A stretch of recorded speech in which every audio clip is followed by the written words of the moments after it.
आएगा उसको पार करने का। भगवान हमारे शिव कथा में बोले ना, शिव कथा बताया ना, शिव कथा में क्या बोले? शिव कथा कभी नहीं सुने होंगे तो 5वां अध्याय में शिव कथा में भगवान क्या बताए हैं? जो मेरा जो पहले भक्त है ना, तो मैं पहले भक्त को धन हरण कर लेता हूँ। मेरा जो भक्त है तो भक्त को मैं पहले धन हरण करता हूँ। अब बताओ चौहान जी, आज के कलयुग में धन हरण हो जाएगा, कोई भगवान का पूजा करेगा? बोलेगा तो भगवान का पूजा किया तो मेरा ऐसा बाधा आ गया। भगवान ने जांचते हैं, क्योंकि कथा को उल्टा पहले सुनाए आपको आलस आएगा। कहीं भी कथा में देखे होंगे, आप टीवी में भी देखते होंगे, ध्यान से देखिएगा, मुरारी बापू का कथा चले या देवकी नंदन जी का, तो कथा में देखिएगा उसमें 50% लोग कथा सुनते हैं,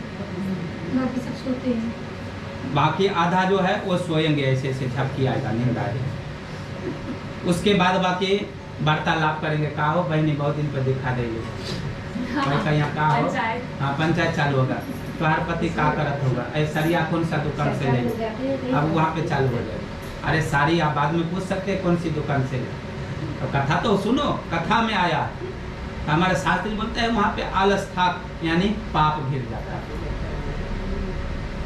वहाँ पे आपको थाक नहीं लगेगा, वहाँ पे थाक लग रहा है। लेकिन इंडिया पाकिस्तान का मैच चालू हो जाए तो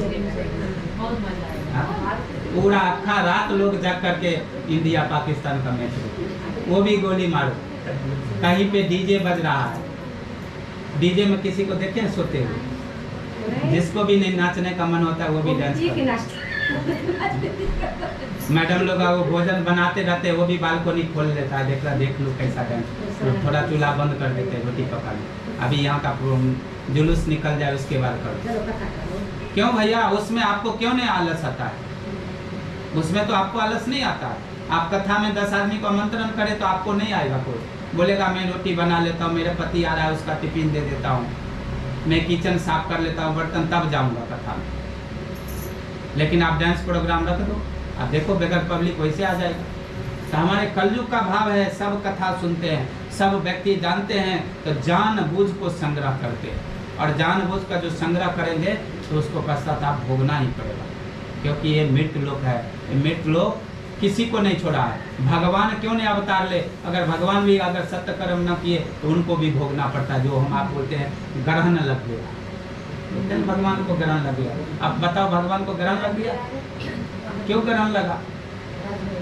हमारे साइंस भी उस पर आलोचना किया, ग्रहों के कारण ही ग्रहण लगता है। तो हमारे कोई ग्रह का प्रादुर्भाव होता है तब हमारे शरीर पे मानसिक तनाव आता है।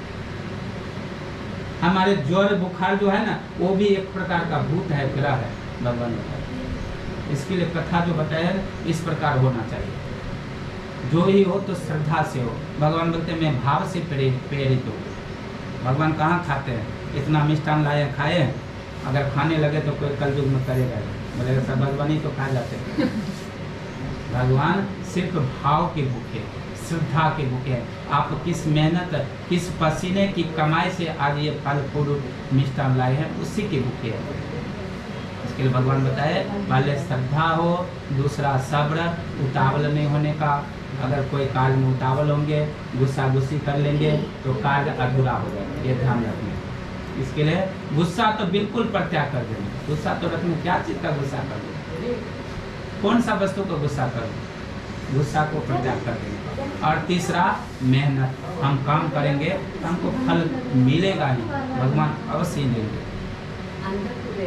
अंगद नाम का राजा ने भी इसी प्रकार जो किया, भगवान के साथ भगवान को प्रसाद को फेंक दिया, जिसके कारण अंगद का, राजा का न पूरा राज ध्वंस हो गया, 100 पुत्र नष्ट हो गया। फिर राजा ने बेचैन हो गया, अनहोनी घटना कैसे हुआ? तो फिर वो जंगल में जाते हैं जहाँ पर गोपी जन कथा कर रहे थे, वहाँ पर जाकर तुभ्यम नमामि गोविंदाय, तुभ्यम नमामि नारायणाय, हे नारायण आपके संसार में आपके सिवा कोई नहीं, आपके सिवा यह संसार अधूरा है। इसके लिए भगवान बताए जो कोई भी गोपनीय वस्तु है, गोपनीय वस्तु को परित्याग करना और कर्म करने का, कर्म ही प्रधान है, बात बाकी कुछ नहीं। 5 वर्ष के बालक अगर शिवलिंग के ऊपर बैठ जाए, भगवान बोलते मैं पाप नहीं लिखता हूँ। और 60 60 का अगर आयुष हो गया और आपसे कोई गलत कार्य हो गया तो भगवान बोलता है पाप नहीं लिखता हूँ। तो कितना बच गया? 55 ईयर्स में, 55 वर्ष में 25 वर्ष पढ़ाई लिखाई में चला जाता है, तब ये शादी होता है। ये 25 वर्ष पूरा छूट है। भगवान बोले ये बचपना है, कुछ भी कर सकता। ये 25 वर्ष भी छूट है, बच गया कितना? 30 वर्ष। 30 वर्ष में रात को तो सोते हैं ना, 15 वर्ष वो हटा दिया। कितना बचा? 15 वर्ष। ये 15 वर्ष में ही आप कुछ भी कर सकते हैं। ये 15 वर्ष में 5 वस्तु इंसान के पास आता है, हर एक इंसान के पास। क्या क्या? काम, क्रोध, मद, लोभ, मत्सर। ये युवा अवस्था बहुत गोपनीय है। ये फिसल जाता है, फिसल जाएगा, क्योंकि मन हमारा चंचल है। कोई व्यक्ति खराब नहीं, किसी को कभी भी खराब नहीं बोलेगा जो व्यक्ति खराब है। कोई खराब नहीं, सब अच्छे हैं। अपने दृष्टि से भगवान बचाए, तो कोई अगर खराब भी व्यक्ति क्यों न हो उसको अच्छा ही बोले। आप क्यों खराब बोल रहे? आप खराब बोल के आप क्यों पाप ले रहे? क्योंकि मन जो है चंचल है। मन हमेशा चंचलता जैसा घूमता रहता है, कब जाके किधर अटक जाएगा कोई ठिकाना नहीं। इसके लिए मन चंचल है। भगवान बताए ये 15 वर्ष के अवधि ही आपको बंगला बनाने का है, विदेश जाने का है, धन इकट्ठा करने का है, मात्र 15 वर्ष। और इसी में बीमारी भी लग जाएगा। आज 50 वर्ष की जिसकी आयुष है, आपको पूछिए क्या हो रहा है, तो मेरे तो डायबिटीज, मेरे को तो भोजन नहीं पचता, मेरे को तो ये है, मेरे को तो वो है। क्या भोग है? भगवान कुछ भोग दिया? कुछ नहीं दिया। भगवान बताए जो कर्म करो, कर्म ही प्रधान है। स्वर्ग नर्क यहाँ भी है। कल ही मेरे को एक पूजा में बोल रहे थे, पंडित जी स्वर्ग कहाँ छे ना, हमने वहाँ साची बात छे, लेकिन कह रही थे कैसे है? स्वर्ग भोग करके आया है। स्वर्गी कौन है?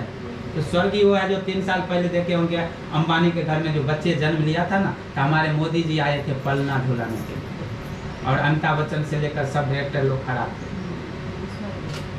वो स्वर्गीय है। हाँ, वो बच्चे जन्म लेते ही बंगला, गाड़ी, नौकर चाकर सब मिल गया। बोले नरकी कौन है? तो आप अभी वापिस जाएंगे तो गटर के ऊपर में देखेंगे छोटा छोटा बच्चे जो सोता रहता है, चौ चौ चिल्लाते रहता है, और मम्मी काम कर रहा है, वो नरकी है। वो नरक से भी आया है और नरक का यातना मिल रहा है। वो नरकी है, वो भी तो बच्चे है। ये बताओ ना, अंबानी के घर में बच्चे जन्म लिया तो हमारे पूरा विश्व टीवी पे देख रहा था। मोदी जी पलना झुलाने के लिए आया था, और आपके बिल्डिंग में बच्चा जन्म लेता है तो आपको भी नहीं मालूम होता। वो भी तो माँ का बच्चे है ना, वो भी माँ का गर्भ से ही निकला। वो बच्चे को हम नहीं जानते और वो बच्चे जन्म लेते पूरा संसार देख रहे हैं। तो वो स्वर्गीय भगवान बताए वो कर्म करके आया, स्वर्ग का भोग करके आया है, और मनुष्य अवतार लिया ना तो स्वर्गीय ही, स्वर्ग का ही भोग करके जाएगा। वो ऐसो आराम करके ही जाएगा, वो धन लुटा के ही जाएगा, उसको कमाने का नहीं कोई टेंशन है। तो शास्त्र में इस प्रकार गोपनीय है। आप वो दृष्टि से चलेंगे, वो दृष्टि से देखेंगे तो ही मिलेगा। इसके लिए बताया गया है संतोषम परम सुखम। जब तक संतोष नहीं आएगा तब तक आपका सुख नहीं प्राप्त होगा, क्योंकि हर एक वस्तु कभी भी जोड़ी नहीं होता, हर एक वस्तु नहीं रहता। किसी का पति अच्छा है तो पत्नी नहीं अच्छा, किसी का पत्नी अच्छा है तो पति नहीं अच्छा। हमारे संसार का रीतियाँ है, ये संसार का जो रीति है वो रीति को हम लेकर चलेंगे। भगवान बताए ये सुख है और ये समृद्धि जागृत होता है, और ये सुख समृद्धि से चलेंगे। हमारा ये कर्म बताया गया, कर्म प्रदान विश्व कर राखा, जो जस कर ही तस ही फल चाका। जो जितना ही कर्म करेंगे उसी प्रकार उसको फल मिलेगा।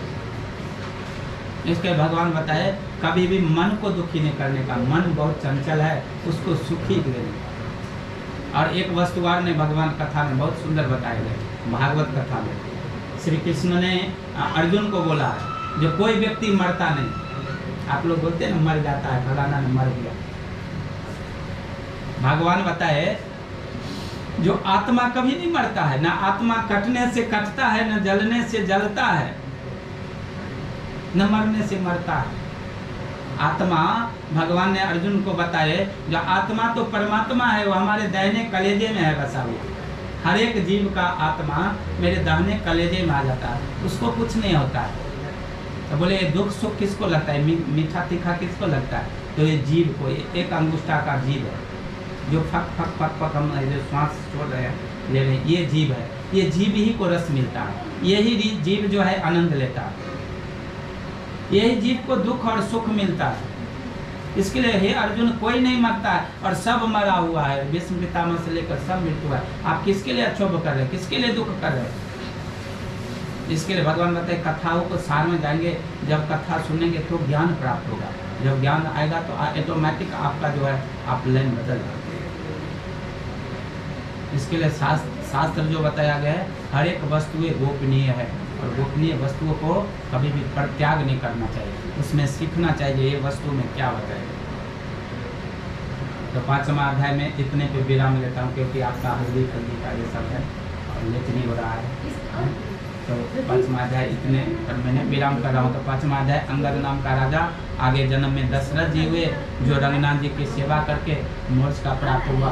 मोरध्वज नाम का राजा ने अपने पुत्रों को आदि दे चीर करके विष्णु को अर्पित करके वो भी सत्यधाम को गए। और जो गोपगण थे वो वनमंडल में निवास करने वाले थे।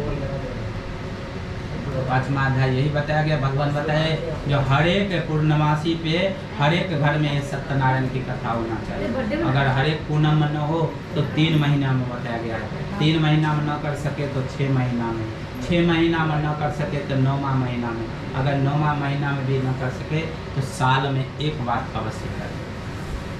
ये पूजा से आपका लॉटरी नहीं लगेगा, आपका बंगला तैयार नहीं होगा, लेकिन अनिष्ट व्याधियाँ, कोई प्रकार का संकट आएगा तो ये पूजा से हमारा अवश्य दूर हो जाएगा। आज इसी के लिए तो शादी के टाइम में हल्दी के मुहूर्त में मैं कथा रखा सत्यनारायण की। जो सत्यनारायण की कथा होगा हमारे बच्चे को कोई प्रकार का आलोचना नहीं आएगा, कोई प्रकार का विघ्न बाधा नहीं आएगा। इसके लिए हम आज सत्यनारायण की कथा रखते हैं और इस प्रकार भगवान को ऊपर श्रद्धा रखते हुए मनुष्य को कर्म करना चाहिए। इसके लिए भगवान ने बताए हैं, जो जब सोने जाते हैं भोजन करके बिस्तर पर, तो 12 वक्त भगवान का नाम का उच्चारण करने का, ओम नमो भगवते वासुदेवाय। 12 वक्त में 15 सेकंड लगेगा। और जब सुबह जगते हैं सो करके तो भी आपको नाम लेने का वारा होगा, लेकिन आजकल कोई नहीं करते। सोने वक्त भी मोबाइल टिक टिक टिक टिक टिक करके सो जाते हैं और जगने वक्त तो पहले मोबाइल ही खोलते हैं, जो चार्ज बराबर है कि नहीं। अभी सब भगवान वही हो गया, सबका मोबाइल हो गया, अब वही यंत्र है। अरे भाई 15 मिनट भगवान के लिए आप नहीं निकाल सकते। कोई बोलता है भगवान तो स्वार्थी है, भगवान को पूजा करेंगे तो ही फल देगा। भगवान कहाँ स्वार्थी है? तो भगवान तो बोलते हैं मैं भक्त का नौकर बन जाता हूँ, मैं भक्त का चाकर बन जाता हूँ। भगवान तो निस्वार्थ भाव से दे रहे। ये लाइट जला रहे हैं तो लाइट का बिल भर रहे हैं कि नहीं भर? 2 महीना आता है बिल तो भरने जाते हैं।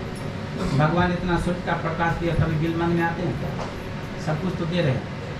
आप 1 लोटे, इतने शक्ति नहीं, आप 1 लोटे जल भी नहीं अर्पण कर पाते। बहुत लोग बोलते पंडित जी आप तो मैं तो भूल जाती, क्यों आप भोजन भूलती है क्या? वो तो याद रहता है। और 1 लोटे जल नहीं दे रहे हैं आप भगवान को, इतनी स्वार्थी आप है। सूर्योदय से पहले बिस्तर को परित्याग करने का, सूर्योदय से पहले बिस्तर छोड़ देने का। लेकिन आजकल बहुत मैडम लोग देखते हैं, सूर्योदय होगा पति भी चला जाएगा तो 1 चादर और ढक लेंगे, बोलेंगे और थोड़ा आराम से। अरे भगवान हमारे हाजिर हो गए और हम सो रहे हैं, हम पाँव फैला रहे हैं, हमारे घर में क्यों नहीं विघ्न आएगा, क्यों नहीं बाधा आएगा, क्यों नहीं संकट आएगा? आप सूर्योदय से पहले स्नान कर लिया कीजिए तो आपका घर में ज्वर नहीं, बुखार जिसको बोलते हैं गुजराती में ताव बोलते हैं, ताव नहीं आएगा। लेकिन आप वही 10 बजे स्नान करोगे, 12 बजे स्नान करोगे, ताव राक्षसी स्नान होता है, उसमें क्यों नहीं बुखार आएगा, क्यों नहीं ताव आएगा? उसमें संस्कारहीन हो जाएगा। इसके लिए शास्त्र ने अनेक प्रकार का गोपनीय, लेकिन लोगों शास्त्रों को बात नहीं करता, इधर से सुने और इधर से निकाल दें। तो इस कर्मों का फल मनुष्य को भोगना पड़ता है। पहले हम बलि वेश करते थे, जब हमारा भोजन तैयार हो जाता था तो हम अग्नि में डालते थे, चूल्हे पे पकाते थे। जब भोजन पूरा तैयार हो गया तो अग्निहोत्र करते थे, अग्नि में डालकर तब बच्चे लोग भोजन करते थे। आजकल मैडम लोग तो पापड़ तलते रहते हैं और किचन पर ही मारते रहते हैं, टेस्ट लेते रहते हैं, वाह मजा आ रहा है कि नहीं आ रहा है। कहाँ से बलि वेश? हम तो सब भूलते जा रहे हैं। हम जितने जितने प्रकृति को भूल रहे हैं, इसके कारण हम परेशान हो रहे हैं।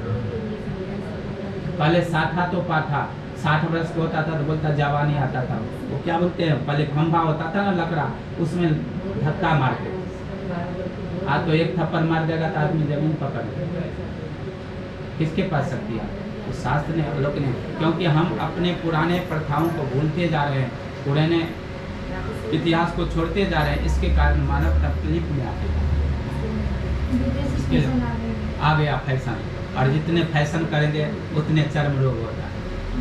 आज जितने क्रीम लगाते हैं, देखिए उसको चेहरा, जिस दिन क्रीम न लगावे तो उसका चेहरा देखिए, क्योंकि वो त्वचा को खराब कर देता है। तो हमारे शरीर जो भगवान ने आकृतिक बना के दिया है, वो आकृतिक जितना खिलता है ना उतना, वो तो थोड़ा टाइम के लिए खिलता है। लोगों बोलता है, अभी मैं तो कितने को बोल भी देता हूँ, बुरा लगता है, जितनी ब्यूटी पार्लर करता है तो उसको चेहरा देखिए भद्र भद्र हो जाता है, भद्र लोग बोलते हैं, और खराब हो जाता है।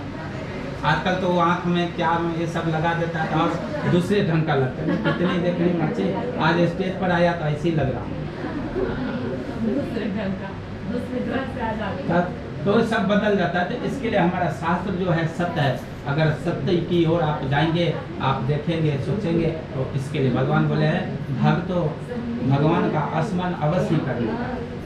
ये सबसे अच्छा मीठा फल देने वाला है नारायण, इसके सिवा कोई नहीं देने वाला है, कोई किसी का साथ नहीं देने वाला है। इसके लिए भगवान का स्मरण करना चाहिए। तो 5वां अध्याय यही बताया गया है। चलिए, ओम अच्युतम केशवम राम नारायण कृष्णदामोदरम वासुदेव वल्लभम केशवम माधवम गोपिका वल्लभम जानकी नायकम रामचंद्रम भजे। हरे राम राम राम हरे हरे, हरे कृष्णा कृष्णा कृष्णा हरे हरे, हरे राम राम राम हरे हरे, हरे कृष्णा कृष्णा कृष्णा हरे हरे। बोलिए श्री सत्यनारायण भगवान की जय, अम्बे मात की जय, पवन सुत हनुमान की जय।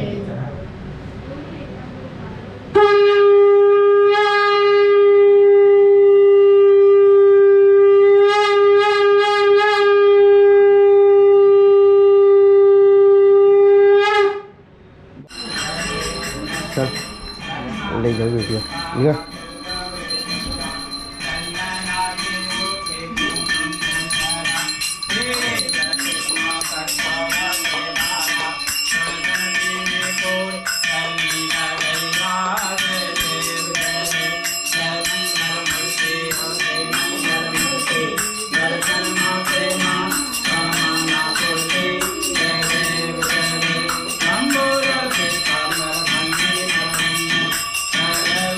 Thank you.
सत्यनारायण भगवान की, पवन सुत हनुमान की, नमः पार्वती पता। ओम यानी कानी से 1 मिनट यानी कानी च पापानि जन्मांतरतानि शर्माणि प्रत्यक्षे प्रदक्षिणाम पदे पदे है। हाथ में फूल ले लेंगे, चारों तरफ घूम के आरती दिखाएंगे। देवता हंसते अपने स्थान पे 3 बार घूम जाए दोनों आदमी। शादी में कैसे घूमते हैं ऐसा, इधर उल्टा नहीं ऐसा।